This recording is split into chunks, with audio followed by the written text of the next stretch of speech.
morning, or depending on when you're watching this, good afternoon, good evening, or good night. My name's Ross, and as always told, out of Voice of Radio.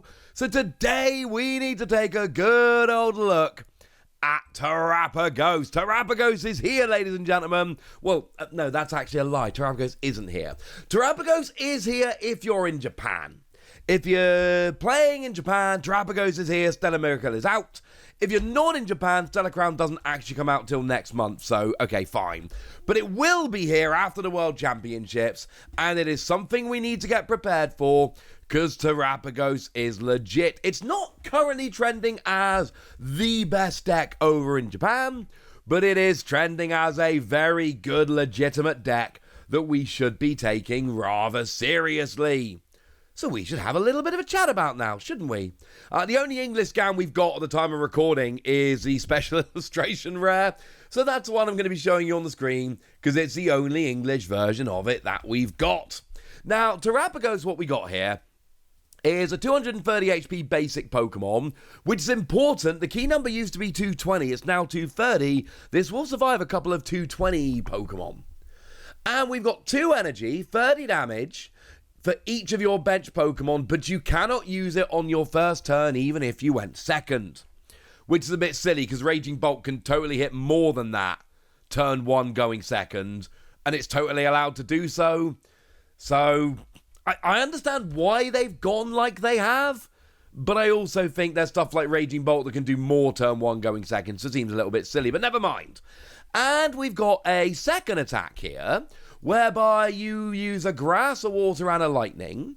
You deal 180 damage, and during your opponent's next turn, you prevent all damage done to this Pokemon by attacks from basic, non-colorless Pokemon. Which isn't going to win you every game, but there are going to be enough times here where your opponent only has non-colorless basic Pokemon, and that's going to be hilarious. I mean, take Raging Bolt as an example. They generally play Raging Bolt and Teal Mask Ogapon and some other basics.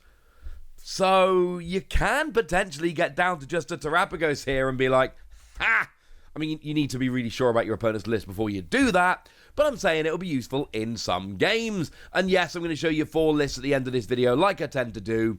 2 of them aren't able to use this second attack. 2 of them are.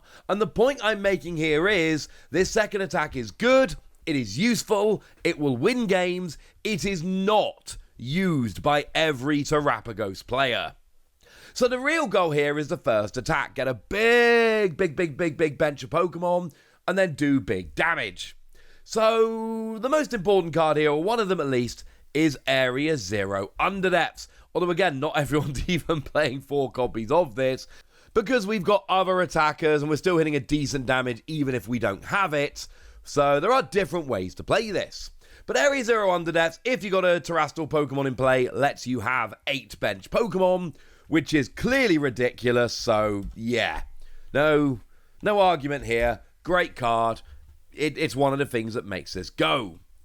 But there's a lot of things that makes this go. One of the reasons why we can afford to not play 4 of Area 0 Underdepths is because one of the things we do know is all these decks are playing Noctowl. No ifs, buts, maybes. We're not agreeing on everything in this deck, but we are agreeing that Noctowl is redonk. Now, we got an English look at this because it's in our Elite Trainer box as the promo, and basically this is the one whereby when you evolve into it, you get to search your deck for 2 trainer cards. It's ridiculous. It's absolutely ridiculous.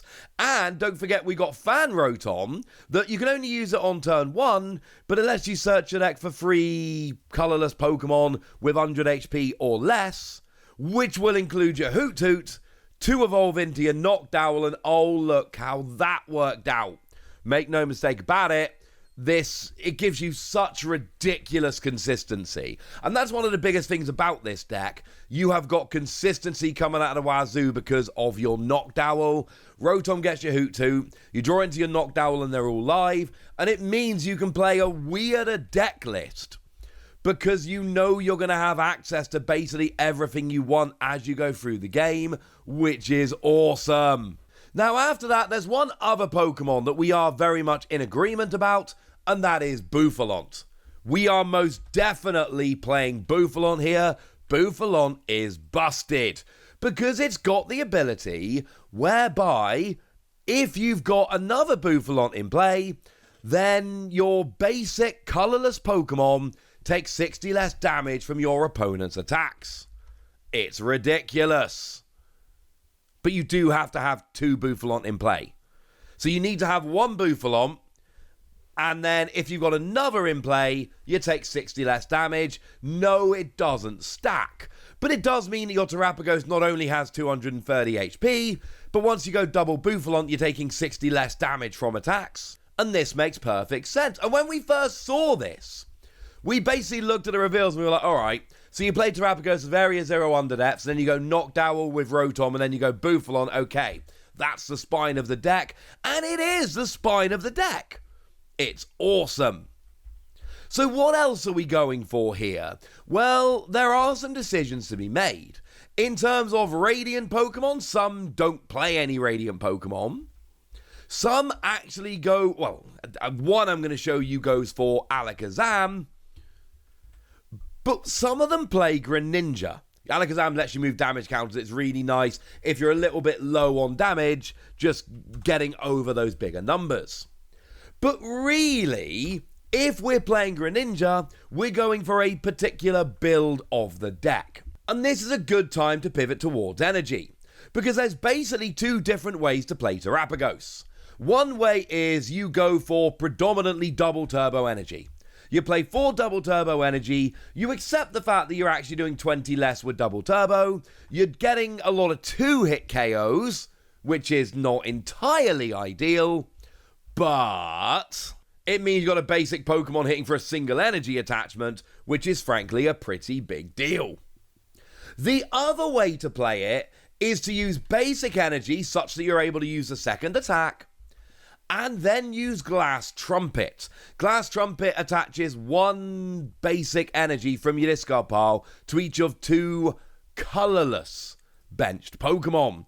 And that is very, very, very important. They have to be colourless. If you're playing Glass Trumpet, you want more colourless Pokemon and less, not colourless Pokemon. So if you're playing the Glass Trumpet route, then Greninja allowing you to discard a card from your hand, an energy card, to draw 2 is awesome, because it of course then means that you are discarding energy so that you can then accelerate it with Glass Trumpet. So it's not a coincidence, the lists I'm going to show you, the Glass Trumpet lists, are playing Radiant Greninja as they should be. The non-Glass Trumpet lists aren't playing Radiant Greninja. Okay. In terms of other Pokemon, there's a bunch of options. You can play this with Pidgeot. It's colourless and lets you search out a card during your turn. You can play it with Bibarel, which is colourless and lets you draw until you got 5 cards in your hand, which is really nice. If you want a late game attacker, might I suggest Blood Moon Ursaluna. It is again colourless, which is pretty important. The attack costs 1 less for each prize card your opponent's taken, and you deal 240 for, 1 or 2 energy by the time you get to the end of the game, which is pretty good. Also gives you a big attacker towards the end of the game if you don't have Area 0 underdepths, which I think is pretty gosh darned important. Like with literally every deck at the moment, Pheasant Dipty is also an option. It's not colourless, so it's a bit annoying with Glass Trumpet, but if you had a Pokemon code last turn, you get to draw 3 cards. It's clearly busted. Now, one card we do need to mention here, which I find very interesting, the new Colress. Because look, the new Colress in this deck is clearly a ridiculous card. It is a ridiculous, absurd, broken card. Because it lets you search for an energy, including special energy, and a stadium. And you really want Area 0 underdepths, and half of these lists just play double turbo, basically. It's a ridiculous card. And it's only ever played as a one-of. And the reason it's only ever played as a one-of, I'm pretty gosh darn sure, Kyurem. Kyurem, if you get a Colress card in your discard pile, can do 110 to 3 of your Pokemon for 1 energy. Kyurem's a problem, man. So yeah. The good news is you can play 1 and search it out with stuff like Noctowl or Pidgeot. but it is a little bit annoying because it works so gosh darn nicely. Now, in terms of SPEC, we don't actually have a huge consensus on SPEC right now. There are a bunch of ones you can go for. And it is one of those decks where there's actually a lot of really good, strong options, and it does largely come down to playstyle and how you build your deck. So Hero's Cape gives you an extra 100 HP, but bearing in mind you've also got Bouffalant reducing damage done by 60, so if you want to play a bit tankier, Hero's Cape will be quite nice. Or you can do a similar kind of thing here with Scoop Up Cyclone. Lets you pick up a Pokemon with all cards attached to it. But again, the theory here is Bouffalant stops you being one-hit KO'd, and this then lets you pick it up, so your opponent is essentially free-hit KOing you. And if you are playing a double turbo build here, then you can actually just pick it up with double turbo and immediately just bench it again with double turbo, and you've basically lost nothing, which is a huge advantage. The other option we are seeing here, only in one of the builds I'm going to show you today, but it is Legacy Energy. And actually, Legacy Energy is quite nice because it means that that awkward second attack can then be used for 2 other energy. Although it's not in any of the lists I'm going to show you, I have seen a bunch of lists with Sparkling Crystalline, which is a similar kind of thing. I actually prefer it over Legacy Energy in a lot of ways because it reduces the attack cost by 1 of any energy, so it just makes it easier to get rolling. Of course, Legacy Energy also says you give up 1 less prize and skews the prize race, so there is a strong argument for Legacy Energy. But there's 4 different SPECs, all of which I've seen in winning lists, all of which work very nicely. So there is a decision to be made here. Oh, and I've got to give a shout out. If you're playing Lightning Energy for the second attack, and you're playing Area 0 Underdepths to have a big bench, Raichu EX becomes really, really tempting here, because it does 20 damage base plus 20 more for each bench Pokemon, yours and your opponent's. Well, if you fill your bench and your opponent has no bench, then you're doing 180. But let's face it, your opponent's going to put down some bench Pokemon, and it's only a 2 energy attack. You can't use it with Glass Trumpet, which is the big counter argument here. If you want to use it in 1 turn, you've got to go energy switch. But I'm telling you, this one is very tempting. So we have a look at the list from Pokecard Book. Here is list number 1. We've got Blood Moon Ursaluna as a late game sweep. We've got Hero's Cape as your SPEC of choice. We're actually going pretty aggressive on Counter Catcher here. There's 3 of them, and this is just a double turbo build. Oh, also there's TM Devolution here, which I do find quite interesting. It's essentially because this one's only playing 2 Area 0 Underdepths, you're going to have lots of 2-hit KOing, so Devolution to finish off Pokemon can be pretty big. Here's list number 2. This is the one that plays Radiant Alakazam. You've got, again, a double turbo build here with Scoop Up Cyclone, which I really, really like. You got Bibarel as a bit of an engine, Squawkabilly as another colourless Pokemon you can use, and there is actually 1 copy of Briar in this list. That's the one that if your opponent's got exactly 2 prizes remaining, if you take a KO of a Terra Pokemon this turn, you take an extra prize.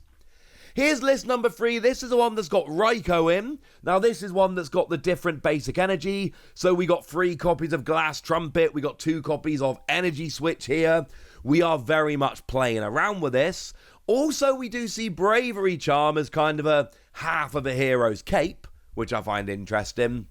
And here is the final list, which uses Legacy Energy, not a double turbo build. It uses all the different energies, so you've got Radiant Greninja, etc. And here we're playing 4 Glass Trumpet, but we're not playing any Energy Switch. But then again, the only real attacker in this deck is Terapagos, so you don't really need the Energy Switch, just use Glass Trumpet onto Terapagos. So there we go. Those are the lists. That's the deck. I like Terapagos. It's fast, it's aggressive, and I think it's going to end up being very good. Although, like a lot of decks I'm showing at the moment for Scarlet and Violet 7, we still have, and this is absolutely to be expected at this stage, we still haven't found the very best way to play it. But for now, I want to hear from you guys. I want to know what you think the best way to play it is. I want to know how good you think it is. I want to know anything you want to tell me. So let me know in the comment section, would ya? Go nuts! Be nice. Then make sure you like this video, subscribe to this channel, follow me on Twitter at Lawasi. That's where we talk about Pokemon and a whole bunch of other card games.